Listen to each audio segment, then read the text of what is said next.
আপনাদের জন্য একটু ব্যতিক্রম একটা ভিডিও নিয়ে আসলাম। সৌদি আরবে সবথেকে দামি ইট কিভাবে তৈরি হয়। যারা সৌদি আরবে ব্লক মাসনায় কাজ করেন তারা অবশ্যই জানেন যে ব্লক মাসনা বলতে বোঝায় হচ্ছে যে ব্লকের কাজ, এবং মাসনা হচ্ছে যে আপনার ঢালাই যে কংক্রিটের যে কাজগুলো হয়ে থাকে। তো আজকে এই ভিডিওতে দেখানোর চেষ্টা করব সৌদি আরবের ভিতরে সবথেকে দামি যে ইটটা, অর্থাৎ এটাকে ব্লক বলে, এই ব্লকটা কিভাবে তৈরি হয় সেটার সম্পূর্ণ বিস্তারিত দেখানোর চেষ্টা করব। এবং এইটার কাজে কীরকম বেতন, বাংলাদেশ থেকে আসা যায় কি না, বা এটা শিখতে কতদিন সময় লাগে, সব কিছু জানানোর চেষ্টা করব।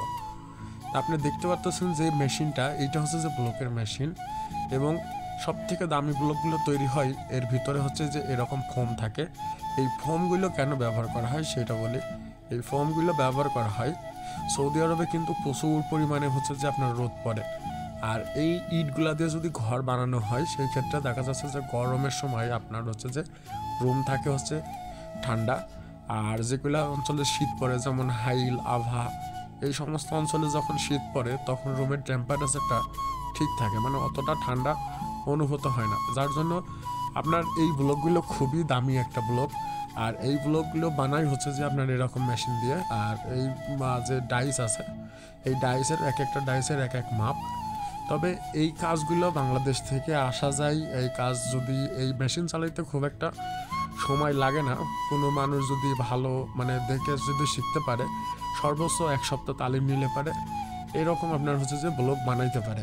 এবং এই ব্লকে যদি আপনি ভালো ব্লক বানাইতে পারেন সেই ক্ষেত্রে সৌদি আরবের ভিতরে আপনার বেতন দেখা যাচ্ছে যে 1700 থেকে 2500 3000 টাকা পর্যন্ত হয়ে থাকে।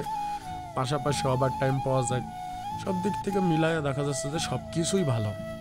এই যে দেখতে পারতেছেন যে ফোমগুলো রাখতেছে, এগুলো হচ্ছে যে আপনার ডাইসের ভিতরে কিন্তু ফোমগুলো এই যেভাবে দিয়ে দিচ্ছে, এবং এটা হচ্ছে যে মেশিনের ভিতরে যখন দেওয়া হচ্ছে, মেশিনের যে ব্লকের যে ডাইসটা সেটা হচ্ছে যে হালকা একটু নিচে নামালে পারে এই ফোমগুলা ধরে নিচ্ছে। ধরে নেওয়ার পরে পরবর্তীতে যখন এই যে আপনার হচ্ছে যে সিমেন্ট, তারপরে হচ্ছে যে পাথরের যে মিশ্রণটা আছে, এইটা দিয়ে যখন হাইড্রোলিক প্রেস দিয়ে যখন প্রেশার দিচ্ছে, তখন কিন্তু এরকম রেডিমেড ব্লক তৈরি হয়ে বের হয়ে আসতেছে।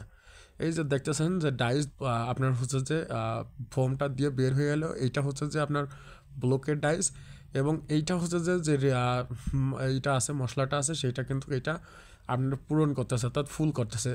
যদি কোনো রকম ফাঁকা থাকে সেই ক্ষেত্রে আপনার পরিপূর্ণ হবে না ব্লক, অর্থাৎ ব্লক খারাপ হবে। এরকম ফুল করার পরে এই যে উপরে যে আপনার হাইড্রোলিক প্রেসটা দেখতে পারতেছেন, এই মেশিনটা সম্পূর্ণ হাইড্রোলিক এবং এটা বিদ্যুতে চলে। এই যে হাইড্রোলিক প্রেস করতেছে দেখতে পারতেছেন যে হাইড্রোলিকটা প্রেস করতেছে, তখন কিন্তু এরকম পরিপূর্ণ ব্লক হচ্ছে। এবং এই মেশিনের বেশ ভালো পরিমাণে আওয়াজ হয় এবং ভাইব্রেটার চলে। এই মেশিনটা অনেক পুরাতন হয়ে গেছে, এটার অবস্থা খুব একটা ভালো না।